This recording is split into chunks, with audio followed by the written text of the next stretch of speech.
शैलपते सचतुर्मुख षण्मुख पञ्चमुख प्रमुखाखिल दैवतमौलिमने शरणागत वत्सल सारनिधे परिपालय मां वृषशैलपते अतिवेलतया तव दूर्विषहैरनुवेलकृतैरपराधशतैः त्वरितं त्वरितं वृषशैलपते परया कृपया परिपाहि हरे अधिवेङ्कटशैलमुदारमते जनताभिमदादिकदानरतान् परदेवतया गतितान् निगमय कमलादयितान् परं कलये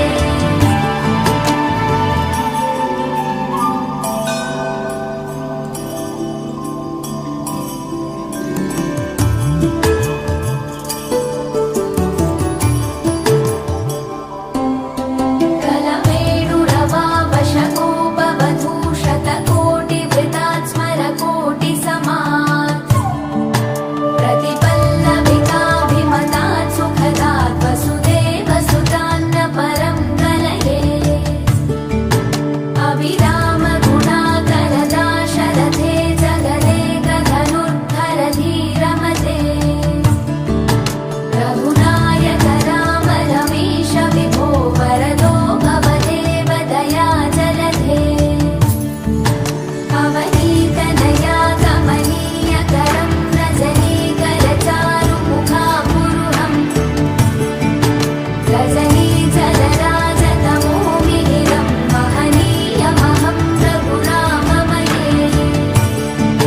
सुमुखं सुहृदं सुलभं सुभदं स्वनुजं च सुखाय ममोघशरम् अपहाय रघूत्वहमन्यमहं न कथञ्चन कञ्चन जातु भजे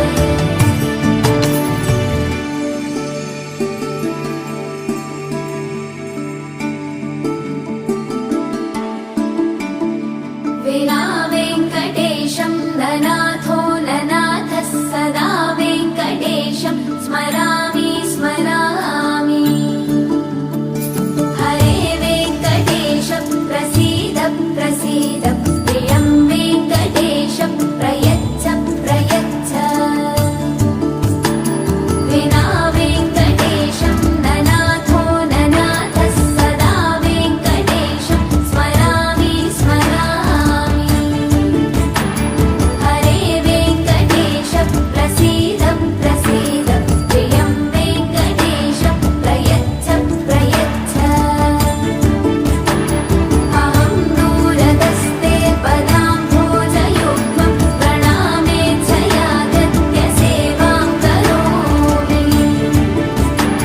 सकृत्सेवया नित्यसेवाफलं त्वं प्रयच्छ प्रयच्छ प्रभो वेङ्कटेश अज्ञानिना मया दोषान्न शेषान् विहितान् हरे क्षमस्वत्वं क्षमस्वत्वं शेषशैलशिखामणे